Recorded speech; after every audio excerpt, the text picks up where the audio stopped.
Hello, my name is William Diedrich. I'm sitting down with John Bush. He's an independent contractor, and I'm going to be interviewing him. Let's get started. What does it take to be a general contractor? There's primarily two things. First, you need to have a viable business. Okay. Second thing is you need to either possess or have an employee that possesses a general contractor's license. Okay. What are your day-to-day responsibilities? As a general contractor, there are many responsibilities, beginning with administrative side of handling the clerical work, handling office personnel, handling project management. For instance, a project manager would be assigned to constructing a project. He would be responsible for the day-to-day activities of that construction project on an administrative side.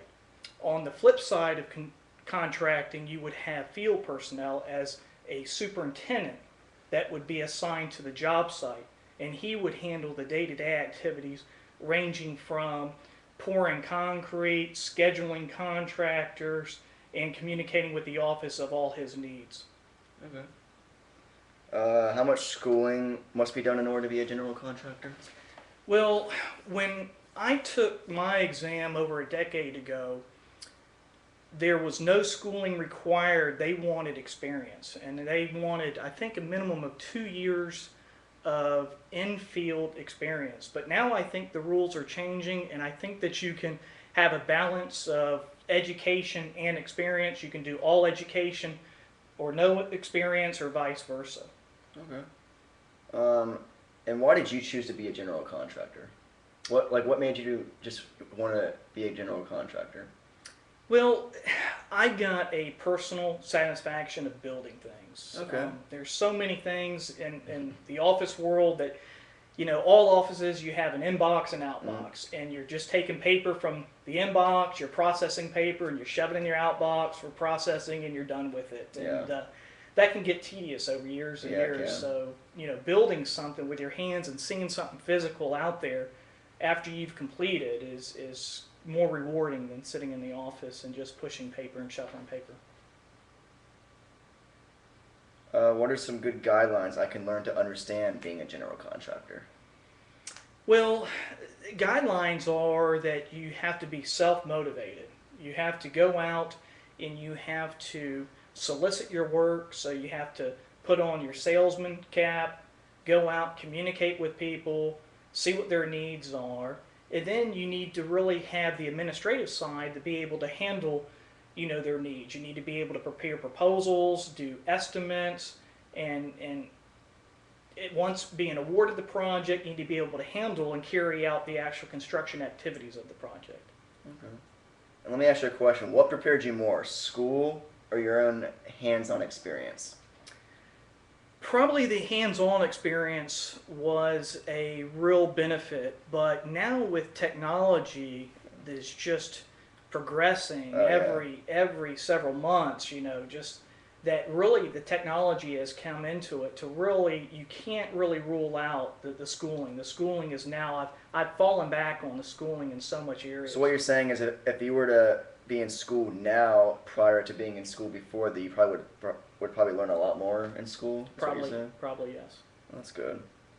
And this is pretty important. How important is safety when it comes to being a general contractor? That has to be important. Yeah. Because you're building stuff, right in front of you. So Yes. Contracting is probably one of the most 10 dangerous jobs in the country. So wow. A lot of deaths attributed to contracting every year, to where they established an organization, the government did, OSHA, and they actually monitor the safety implementation for contractors and making sure that they are conducting a safe workplace for all the employees. Well, that's good. That would be pretty bad if you didn't have any safety guidelines or anything like that. And what's required of me in order to become a general contractor? What do I have to do in order to become a general contractor? Well, for you to take the test, okay, there are pretty much two requirements. One is you have to show financial responsibility. Okay. And when you submit in for the application to sit for the exam, they're going to look at some credit reports that you provide, and they're going to look at bank statements that you provide. Wow. So they want to make sure that you're a financially responsible person just to even sit down and take the test. Jeez. Are you a member of the AGC, Association of General Contractors? Yes, I am. The AGC is an organization that further promotes the agenda for general contracting, and Okay. it's a good organization to belong to, and it helps connect owners with general contractors. And how long have you been a member of it? I've been a member for about 12 years. That's good. This is what scares me about the whole general contracting thing. How much math is involved?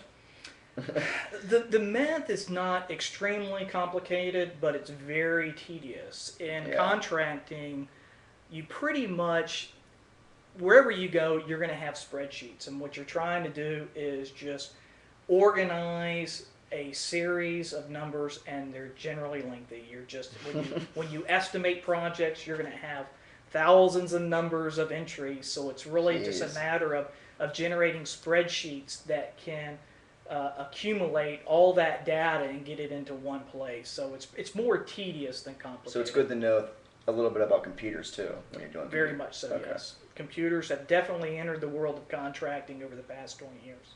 And there is training to become a general contractor, right?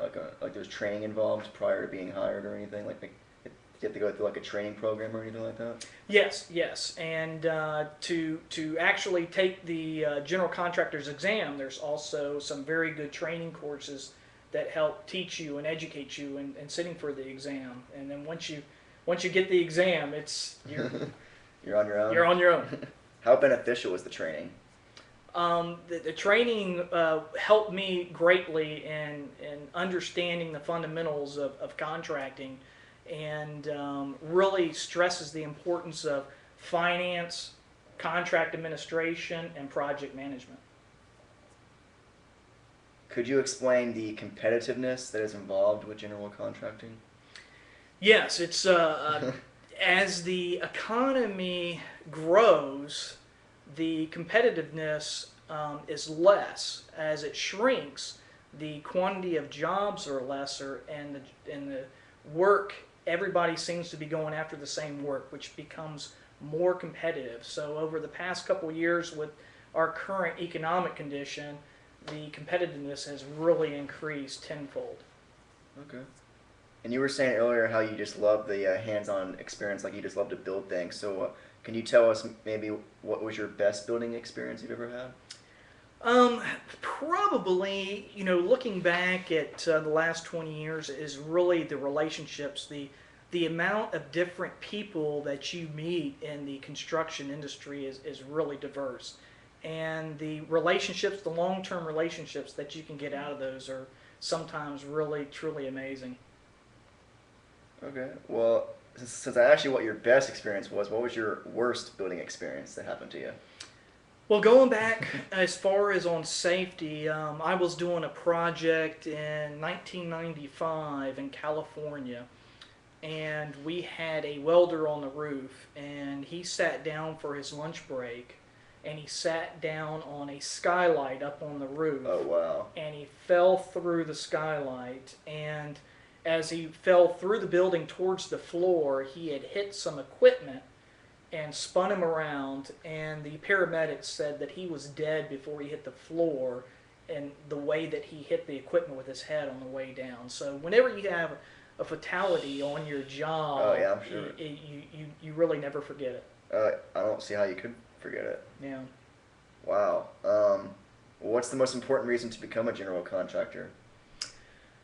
Well, for me, it was the satisfaction of building things, and I just, as a kid, I loved playing and building things, so that's the most gratifying thing for me. Okay, and last but not least, how important is communication in your field? I'm sure it's very important, Yes, it is. especially with technology being so great. So.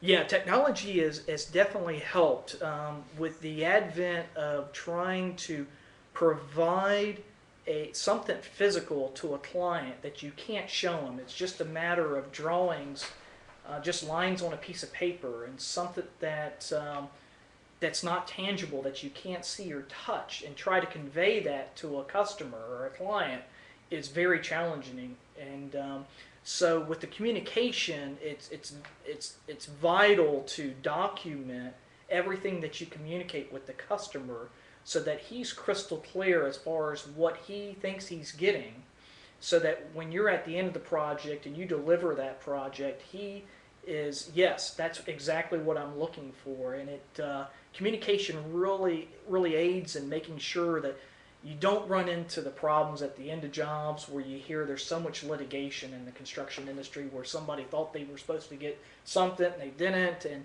they discussed it, and there was just really no documentation of that. So with your emails and your texting and all those forms of written communication, those have really aided the construction industry. Okay. Well, I really appreciate your time. Great. And glad to be with you. And this concludes the interview. Great.